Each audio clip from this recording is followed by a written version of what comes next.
हुजूर के सहाबी है, नाम हजरत साद, रंग काला है। एक दफा अर्ज करते हैं, या रसूल अल्लाह सल्लल्लाहु अलैहि वसल्लम, ये जन्नत में काले रंग के लोग भी जाएंगे या इनका दाखिला नहीं होगा? अल्लाह के हबीब ने इरशाद फरमाया कि काला रंग किसने बनाया? अर्ज करते हैं अल्लाह ताला ने। तो फरमाया कि वहां पे जन्नत में दाखिला रंग के बुनियाद पे नहीं होगा, वहां तुम्हारा ईमान और तुम्हारा तकवा तुम्हें जन्नत में लेके जाएगा। आगे से पता क्या अर्ज करते हैं? अर्ज करते हैं अल्लाह के हबीब, अगर जन्नत में दाखिले के लिए रंग म्यार नहीं है तो फिर ये दुनिया के लोगों ने क्यों ऐसे बना रखा है? अल्लाह के हबीब ने इरशाद फरमाया क्या हुआ? अर्ज करते हैं या रसूल अल्लाह, मेरे इस काले रंग की वजह से मुझे अपनी बेटी का रिश्ता कोई नहीं देता। अल्लाह के हबीब ने पता क्या इरशाद फरमाया? फरमाया जाओ, अरब के बड़े सरदार है ना, उनमें एक नाम है अमर बिन वहाब सकफी, उनके दरवाजे पे जाओ, उनकी बेटी का रिश्ता मैं मोहम्मद तुम्हारे साथ तय कर रहा हूं। अगर समझ आइए तो उस मामला कहने में कोई हरज भी नहीं है, मैं तुम्हारा रिश्ता उनके साथ तय कर रहा हूं। जब उनके दरवाजे पे दस्तक दो और तुम बताओ। तो हजरत साथ चले गए, दरवाजे पे दस्तक दी, अमर बिन वहाब दरवाजे पे आए, बताया कि इस तरह मुझे हुजूर ने भेजा है, तुम्हारी बेटी के साथ मेरा रिश्ता तय करके भेजा है। उन्होंने कहा हुजूर ने ऐसे नहीं फरमाया, वापस जाओ।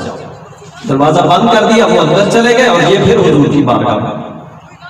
वो जो बेटी थी ना अमर बिन वहाब की, वो ये बात सुन रही थी। सुना तो अपने वालिद गिरामी से कहती है कि अब्बा जान, ये जो शख्स आया था गुफ्तगू कर रहा था, उसे आपने वापस क्यों भेज दिया? आप उनका रंग देखते रहे, ये नहीं देखा है कि उनको भेजा किसने? बेटियों के रिश्ते अपने तय करते हैं, बेगाने तो नहीं ना तय करते। मुझे फख्र है कि मेरा रिश्ता मेरे हुजूर ने तय फरमाया। जाओ, जल्दी जाओ हुजूर की बारगाह में माज़रत भी करो और बताओ कि जो आपने फरमा दिया हो गया। तो मैं क़यामत के दिन औरतें फख्र करेंगी कि मेरा फुला ने निकाह पढ़ाया, फुला ने पढ़ाया, फुला ने पढ़ाया, फुला ने मेरा रिश्ता तय किया। मैं फख्र करूंगी मेरा रिश्ता मेरे हुजूर ने तय किया। अब जब रिश्ता तय हो गया ना, तो सरकार दो आलम सल्लल्लाहु अलैहि वसल्लम ने हजरत साद से फरमाया, साद जाओ और 3 सहाबा कराम के नाम लिए, उनके पास जाओ, 200 दिरहम तुझे देंगे, अपनी जरूरत का सामान खरीद लेंगे। आप गए और सहाबा कराम ने 200 दिरहम नहीं दिए, इससे जायद दिए कि हुजूर ने तुम्हें हमारे पास भेजा है। इससे जायद दिए ना, तो हजरत साद अर्ज करते हैं हुजूर की बारगाह में, या रसूल अल्लाह, ये 400 दिरहम मेरे लिए काफी थे, मेरा काम चल जाता, ये 200 और मैंने क्या करना है? तो फरमाया जरूरत की चीजें ले लो। आप बाजार चले गए, मेरी बात तवज्जो से सुनिएगा। बाजार गए ना, बाजार से चीजें खरीदी। जब बंदा दुकान पे जाता है ना और चीजें खरीदता है अपने लिए और घर वालों के लिए, तो दिल में खुशी मचलती है, अरमान उठते हैं कि मैं सामान खरीद रहा हूं, मैंने घर लेके जाना। आवाज लगने, चलो हुजूर की तरफ से आर्डर आ गया है, अपने सवारियों के सीने कस लो, हुजूर की इज्जत के लिए, दीन इस्लाम की सरबुलंदी के लिए लड़ने के लिए जाना है, जंग के लिए जाना है।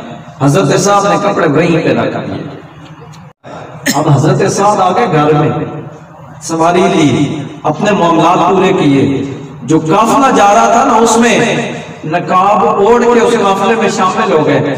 नकाब इसलिए ओढ़ा था, शारहीन लिखते हैं कि ताकि सहाबा कराम हुजूर की बारगाह में शिकायत न कर दें कि साथ की शादी है और ये उधर लड़ाई के लिए जा रहा है, या अपने सारे मामला छोड़ देते हैं, हुजूर मुझे वापस ना कर दे। नकाब ओढ़ के ना बीच में काफिले में हज़रत अली मुर्तज़ा से किसी ने पूछा कि ये नकाब वाला बंदा कौन है?